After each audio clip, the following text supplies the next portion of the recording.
welcome to Stan the Wine Man TV. I'm your host, Stan Rattan, and this is the Blue Collar Wine Show, where I help you spend your wine dollars wisely. Had a couple of good episodes recently. Ran into some good wines. You know, I haven't hit a really bad wine in a while. That's a good run. Having a good run so far. So glad to be back in the saddle doing these again. I'm getting more comfortable with loading these up on video pad. I know they're a little bit rough sometimes, that segue from the music into the video. I got to work on that, but I'm not as nervous as I was putting these things together and putting them on YouTube. I hope I can continue to be on this roll because I really like doing this. This would be episodes. It's so funny why I don't look at what episode I'm on. Somewhere in the 320 area. I should look. Anyway, I'll do that in the future, what episode am I on. But I have well over 300 episodes. Hope you've been watching. Thank you for those who have been watching. The support I get. Thank you to those who come in the store and say, hey, I really like your videos. I've been watching them. That's really encouraging to me. It means a lot to me. It really does. And I hope you're learning something. That's the idea of this. And hopefully finding some great wines. That's the whole point. Whether they're, like I said, whether they're $300 or $10, I hope that I'm helping you to understand or at least avoid those wines that are not worth the money. If that makes any sense to you at all. We're going to Italy today. In particular, Tuscany.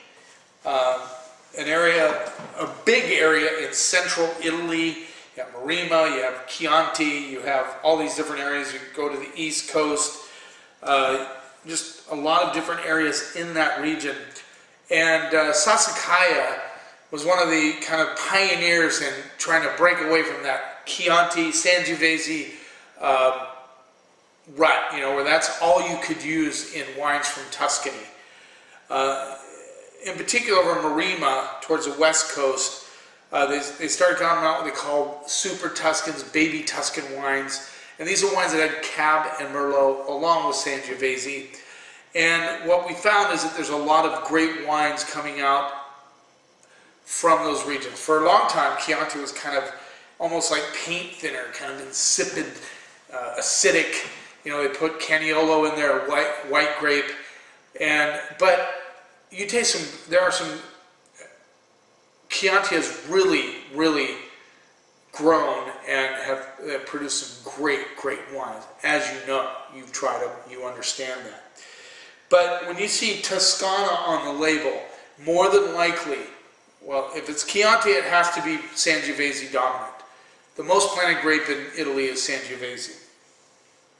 But when it says Toscana on it, it more than likely will have Cab Merlot and Sangiovese. Both of these are the same. They both have Cab Merlot and Sangiovese. And one rolls in at $10 and one rolls in at $24. So we're going to look at, and one's from Ornelia is a great producer in the Maremma area of Tuscany. There you go, little lesson in Italian wines. Italy's a fabulous place. I had the privilege of being able to go to Tuscany, to be in that area. I didn't go over to the Maremma area, but I was in central Italy, Siena, Montalcino, Montepulciano. Got to go to all those places. Fantastic, beautiful country. And it was a great time. And the weather was perfect. We went in October. I think it was 2006, and the weather was just fantastic, and the wines were fantastic. But we were trying Chianti at 9:30 in the morning. I called it Italian mouthwash after a while. It was just amazing. But it was a great trip. Loved every minute of it, and tasted some fantastic wines. So let's get started right off the bat. Contrada di San Felice, 2014 Toscana. Again, Cab Merlot, Sangiovese. This rolls in at $10 US. Of course, you could say euros now. The US dollar's almost, I think it's still almost equal to the euro. Planning a trip to South Africa in April of 2018. already bought the plane ticket, so we're in. We're in. My girlfriend and I, Susie and I, are going to go. Bring my camera, do some interviews, hopefully get some interviews with some winemakers, do some footage on South Africa. That's going to be exciting. I'm excited about that. Never been there. All right, $10. Let's see what we get on the nose. San Felice is a great producer. They do. Been very happy with their wines. Shout out quick to Scott Murphy. He is one of the distributors. He works for one of the distributors. He was watching one of my videos. I think it was La Cappuccina. Suave, he jumped all over it, sent me a message, said, I can see you really like that Suave, maybe it could be your pick of the month. I always do a pick of the month at the store, the end of the aisle. This is the wine I feature for the month, and sure enough, I featured the Suave. Didn't do as well as I thought it would, and my feeling behind that is that a lot of people don't understand Suave. They see Bola Suave, they think of a watered down white wine. This was fantastic, citrusy, beautiful wine, great for shellfish. We sold a few cases, that was good, but a shout out to Scott for paying attention. Thank you for watching, Scott. I appreciate the support. Let's see what we get on the nose. This is his wine, by the way. Let's see if he's paying attention. A little bit of funk, which you would expect. Dot on my glasses again. Get a lot of leather, earthiness, everything you'd expect from an old world wine. Little kind of perfumed element coming through. Get a little bit of, little bit. Probably getting tired of hearing that. Get a little bark. I get currants, earth, a little bit of blackberry coming through, tobacco, all those elements. Very old world on the nose, exactly what I would want if I were buying a $10 Tuscan wine. This is what I'd want on the nose. I don't want any fruit. I want earth. I want dirt. I want forest floor. I want funk. I want leather. Let's see what we get on the palate.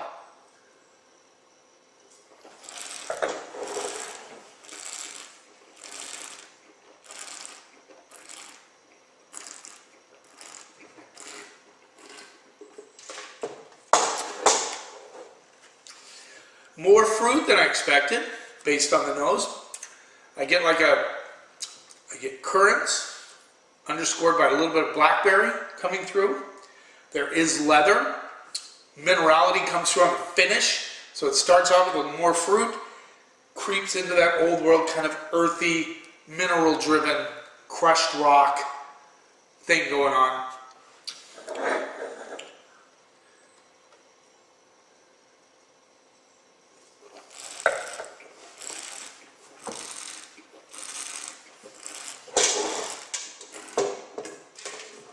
I really notice the red flower notes up on the mid palate. It's good when you're tasting wine to get that air through the wine. I know a lot of you don't like to put that much into your wine tasting, but if you want to enjoy your glass of wine just a little bit more, just run a little bit of air through it, especially when you're at home, nobody's around, or you're with friends that don't really care. Maybe not in a restaurant, I get it, but I do it at the restaurant because I'm a nerd. What can I say? But when you do that, you get that fruit, you get that earthiness, you get that crushed rock at the end of this wine.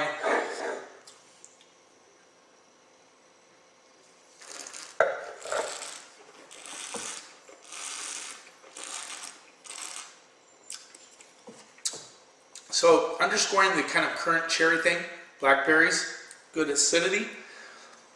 This will not, you will not write home to your mom about this wine or your dad. You're not going to jump up and down and say, man, this is the best bottle of wine I've ever had. But it is a good, solid $10 wine. Nothing fake about this. This is old world with a little bit of fruit love to it. And, I think for $10, it's a great value. It really is a great value wine. I just have to say, I'm going to go C plus, B minus. I think it's above average. Like I said, you're not going to write home about it, but it's very good. And I think, especially for the money, if you want, sometimes you get nervous about some wines out of California that are $10. I remember what Fred Franzi, and I'm sure he was being glib about this, but said there's no wine worth more than $10. I totally disagree with that. But this is a good little Italian red for $10. Good table wine. You can have this with barbecue, with stews, with steak, whatever you want to do. This is a good value.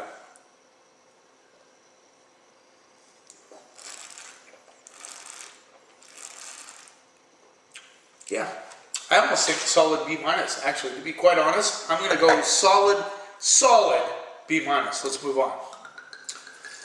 So now we go from a $10 bottle to a $24 bottle of wine. That was the average price on Wine Searcher. I think this wine was sent to me in the mail. I'm pretty sure. This is the 2015 La Volte from Dell'Ornelia out of Tuscany. Very popular producer on the west coast of Tuscany. Again, Cab, Merlot, Sangiovese. Now, the fun thing about doing two exact wine, they're probably not, the blend is probably not exact because I don't have the percentages, but to get two wines of the same type from Tuscany, $10, $24, compare them. I love that. I love it. Will the $10 wine outdo the $24 wine? I don't know. I've never tried. Well, I might have tried this a long time ago, but it hasn't been recently. So let's give this one a little smell. See what we get on the nose. Almost, so funny. Almost identical. I get that funk right off the bat. Kind of like sweaty leather with a little currant paste on it, sort of thing. Definitely red flowers, definitely crushed rock, it's all there. A little perfumed also. I get a little more intensity on the nose with this one than the other one, just to be honest with you. Of course, I'm always honest with you. A little more candied fruit on this one. So I'm just going to take a quick look here. If I can spot it right away. I won't spend too much time trying to find the... Thank goodness thank God I got my glasses. Well, this one does give Merlot. Wow.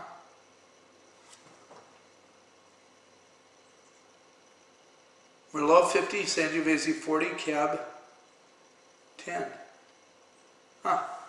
There you go. This one has a blend on the back. I should read the back label. This is the San Felice wine. I'm just looking at it. 12.5% alcohol.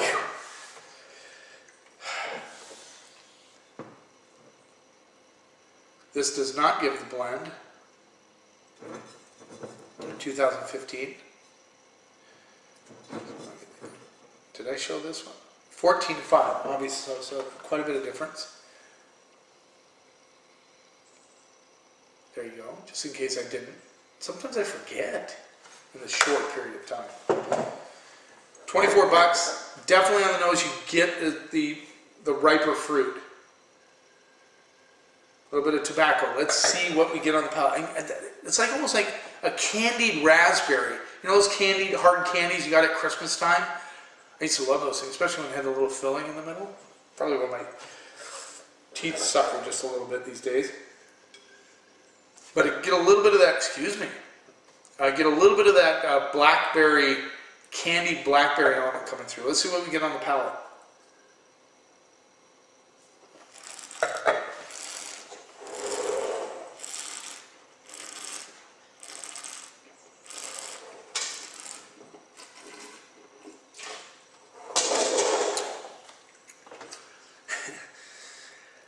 This smacks of New World. A lot of fruit on this one. Very deep, resonant, currant notes.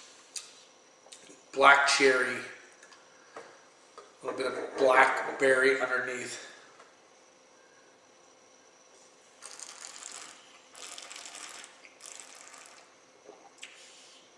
Sweet tannins, just a hint of leather.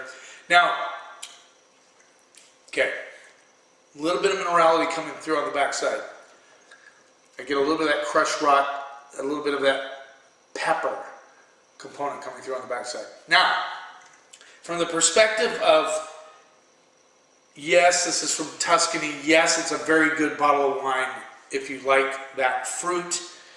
No, it's not going to be what you would expect from Tuscany. I mean, it's not, I mean, I know it's an old world wine. I know that. But it has so much going on that would almost indicate New World on the palate.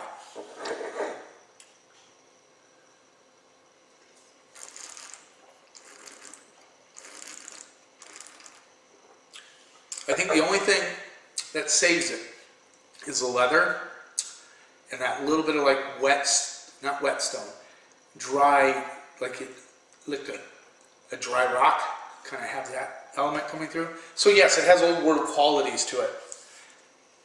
You know, I have to say that if I scored this wine purely on typicity of the region, I would score it low. I would give it a low grade. But can't do that because I'm going on how the wine is built. Solid tannins, smooth, sweet tannins, no doubt about it. Good balance, 14.5 alcohol. I don't necessarily get the balance, although I am getting a little bit of that cough syrup thing right on the backside. It is definitely a 10 in the delicious category. No doubt about it. Good bottle of wine. Solid structure. The acidity is there, but well integrated.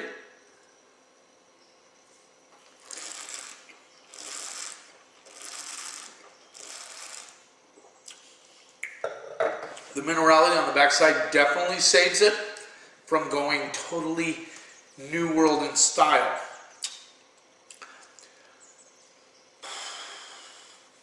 That's a tough one for me. Because I'm kind of one of those guys that, you know, when I buy an Italian wine, I want an Italian wine. But it's also true that these guys got to sell this juice. I think across the board this is an 80%er, no doubt about it. This is not. This is for somebody who really wants a good Italian, old style red. This is for someone who, you know, wants a little bit of fruit on their wine, doesn't want to go all the way old world. I think this is a good one. And based on what I'm getting out of this wine, I have to go A-. I just have to. I have to. It's a good wine. What can I say? I think I would go straight up A, but that little kind of cough-syrup thing on the backside, it's a good wine. What can I say? Is it worth 24 bucks? Yes, it is worth 24 bucks. Absolutely. So there you go. Two different styles. Absolutely. Both of them good for different reasons. You keep watching, and I'll keep helping you spend your wine dollars wisely.